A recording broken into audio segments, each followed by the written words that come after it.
At the horse auction, the old man could immediately tell that the horse in front of him was different from the others. He bid 1 guinea, but to his surprise, his rival also took an interest in the horse. The two of them started bidding frantically, the numbers getting higher and higher. Ted gritted his teeth and bid 30 guineas. His rival laughed, mocking the horse for not being worth more than 10 guineas. After the auction, Ted regretted his decision. He had meant to buy a horse for plowing, but instead he ended up with a sport horse.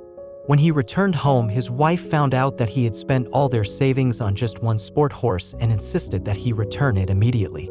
However, their son was unusually excited and determined to train the horse.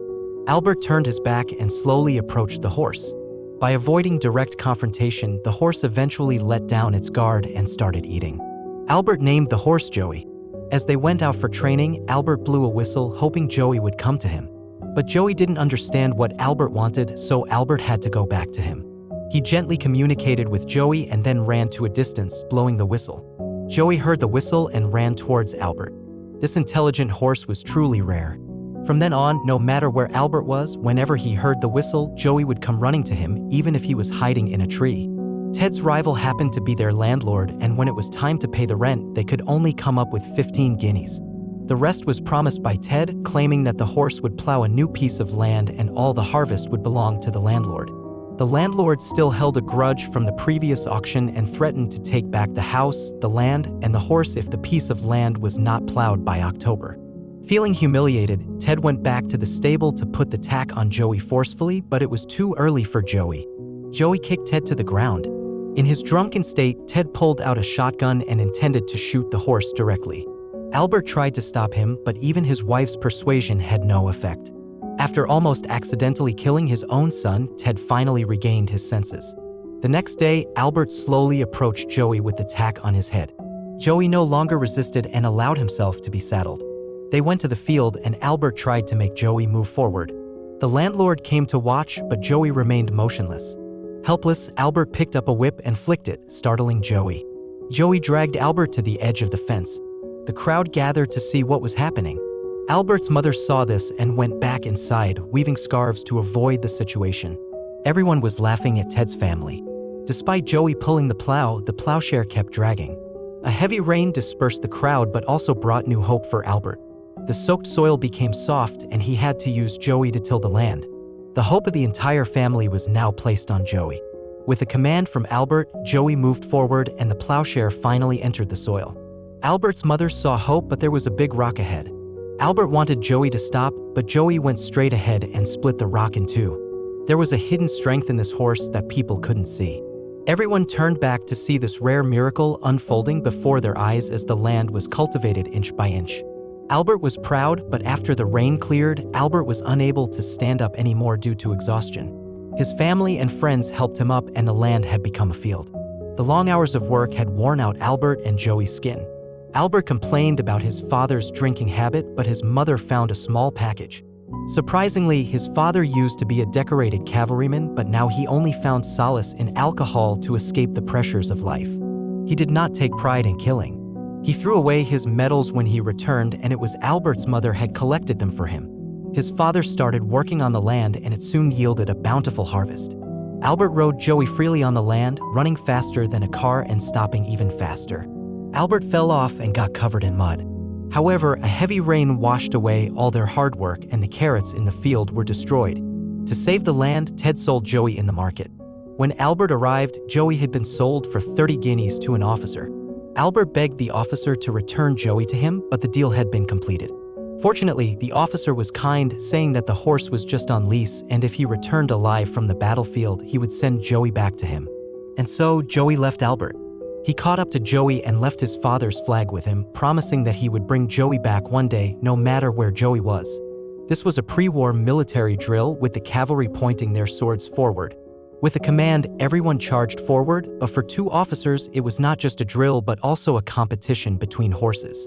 In the early stages, the Black Stallion took the lead, but Joey gradually gained strength and easily surpassed him, winning first place. To ease Albert's worries, the officer James planned to send a letter to him to reassure him and also drew Joey's handsome appearance. Not long after, the cavalry arrived in France and planned a surprise attack on the German army. The next morning, the fully armed cavalry charged out of the tall grass. The startled German soldiers who were still washing up could not react in time. Wherever the cavalry went, they left no survivors. The German soldiers who hadn't even put on their trousers were chased into the forest. However, they did not expect that the Germans had a trick up their sleeve in the forest. Several heavy machine guns began firing at the cavalry. Swords and knives were no match for flying bullets. Faced with the machine gun fire, the cavalry was wiped out. Joey maneuvered through the forest and was surrounded by German soldiers. The surviving cavalry commander was also forced to surrender. Topthorn broke free from a soldier and came to Joey's side. These two horses had developed a bond. The officer ordered the execution of these war horses, but a soldier wanted to save them, so he said they can use the horse to transport the wounded soldiers. However, Topthorn refused to wear the harness. Then Joey ran over as if to show Topthorn that the harness would not take his life. Surprisingly, after the demonstration, Topthorn immediately put on the harness, and the soldier also took Joey's flag. In England, Albert received James' letter. He was sorry to hear that James had died. However, Albert's bond with Joey had not ended. Gunther, a German soldier, had a talent for training horses, so he was allowed to stay behind in the army. However, his 14-year-old brother was assigned to the front lines. Before parting, Gunther tied Albert's flag to his brother's backpack. Unexpectedly, halfway through the march, Gunther prepared the saddle, took Topthorn, and Joey ran away with his brother, making them deserters. The two hid in a windmill, but the light outside turned on in the middle of the night. They quickly went upstairs, but the officer still caught them. In the end, Gunther didn't fulfill his promise to his mother, and the two war horses were left behind. The next day, a little girl discovered two magnificent horses in her windmill. From then on, the girl began to feed them. On this day, the girl was training Joey to jump hurdles when vehicles appeared in the distance. Her grandfather hurriedly told her to hide them. Soldiers came to plunder their land and took away most of the jam from their house. The officer shamelessly said they would visit them again soon. Fortunately, the two horses were not discovered. The girl's parents both died due to the war, but the grandfather had been hiding this fact from the young girl. However, she had always known. She believed that her grandfather was a coward for not doing anything in the face of the war. But her grandfather told her that bravery had many forms, just like the messenger pigeons released on the front lines.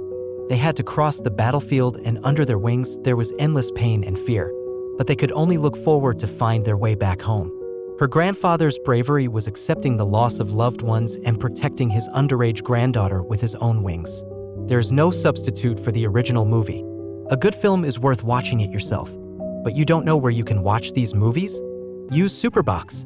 With Superbox, you can access all live TV channels in 4K quality. It also provides access to over 13,000 movies and series, and updates with the newest content very often. The total cost for one of these is 2 months of your cable bill. Then you never have to pay fees or bills ever again. Click the link in my bio and use my code to get it at a better price.